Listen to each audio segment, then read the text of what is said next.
one video that one girl that did live. It's not crazy. What's it called? What? It's called... Oh, we're live. Welcome to the 6 o'clock news on Channel 420, the only newscast that reviews books. Yes, and today we're going to be reviewing Police Brutality Anthology by Joe Nelson. Wait, aren't we reviewing my book? No, dude. Shaniqua told me that we're reviewing my book today. Awkward. Shaniqua told me the same thing. Dude, we always review your books. Not even funny. Nah, this is... Dude, not. No, we always do my book. Dude, that's so not fair. That's not even fair. Well, I guess today's going to be a very special show since we're going to review 2 books today. But first, Sarah Gorman with the weather.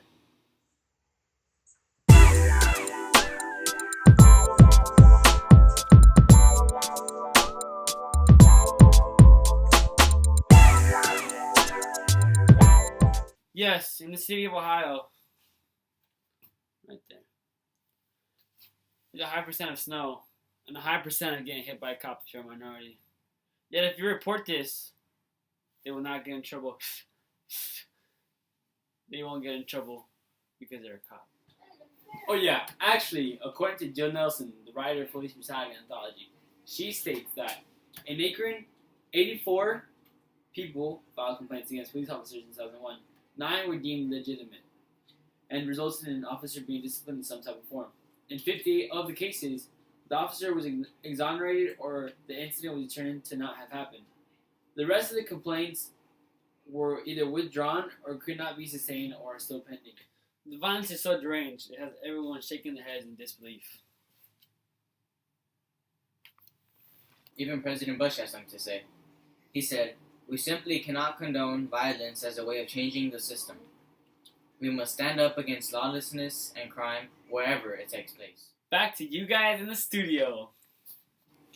Talking about the studio, Rodney King, former victim of police brutality, is talking about making a song with Eazy-E called "Fuck the Police." According to Rodney King, himself and everyone is saying that it's gonna be fire. Well, since we're sharing about our books today, Jesus, why don't you go first? Well, only if you insist, Brian. My book is called The Riots Within by Rodney King, an actual victim of police brutality. He has made a powerful and revealing memoir where he tells for the first time the full story of his life. King takes the reader through a moment-by-moment account of the widespread violence sparked by the officer's acquittal. Violence that nearly destroyed the whole city of Los Angeles. The Police Brutality, an anthology by Joe Nelson, had many small stories, and it focused on racial profiling, the targeting of African Americans in their community. It also targeted on how there was racial profiling inside the police academy. There was a small story that caught my eye. It was about a young African American who came back from serving the military. He came back home, filed his paper to be a police officer, and was denied to be a police officer because he did not have the required dental structure. He later went to his dentist to go ask him, "Hey, is there anything wrong with my teeth?" And he said, "No, if anything, your teeth are perfect." After he went back to the police and showed them the report, the police automatically accepted him. But as soon as he started paying attention, seeing his friends keep getting denied for small and dumb reasons by the police academy, he realized that there was racial profiling and racial tensions within the police academy. He also noticed that there was laws within the police academy which were, you can't let your victim walk into your cell if they hit you first. You know what? I think now it's time to see what everybody else has to say. Let's go ask some people some questions. Hey, did you put on some pants today? I actually forgot my pants. Oh well. Don't let the camera see. Just don't let the camera see. Alright guys, so we're here in the South Bay Galleria and we're going to be asking people what they think about the events in Missouri and what happened in Missouri with Michael Brown and the police officer. Let's go.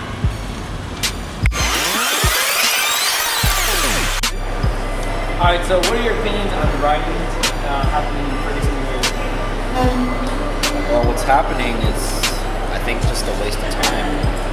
You know, people are mad about one incident. I mean, of course, everybody rights me. Yeah. I mean, nobody wants to lose a loved one. I think it was a few weeks. They had a white cop shot a white guy with his hands up in the air, and that didn't really make the news because it was a white guy, another white guy, right? What are your opinions like on police brutality and those thoughts of deadly force How do you opinion on that? Should it be used? Well, deadly force needs to be used, of course, in a deadly situation.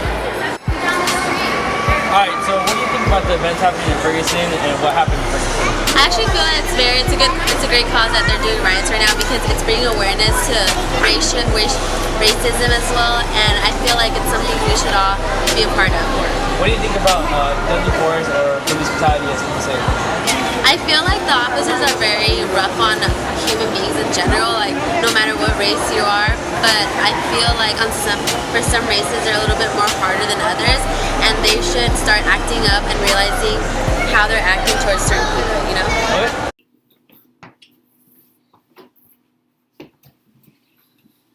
Alright, now we're back from the South Bay Galleria as we're just finishing some opinions based on what happened at Ferguson. Yes, it was great hearing from the public, especially one public's opinion saying that they agree with the riots, another one saying that they totally disagree and saying it's a waste of time. It was great hearing from the public, especially since we heard two voice opinions from our authors saying they don't like the use of deadly force and Rodney King himself experiencing it. This was Channel 420 News. My name is Brian Salazar. My name is Jesus Cortez. I will see you later, okay?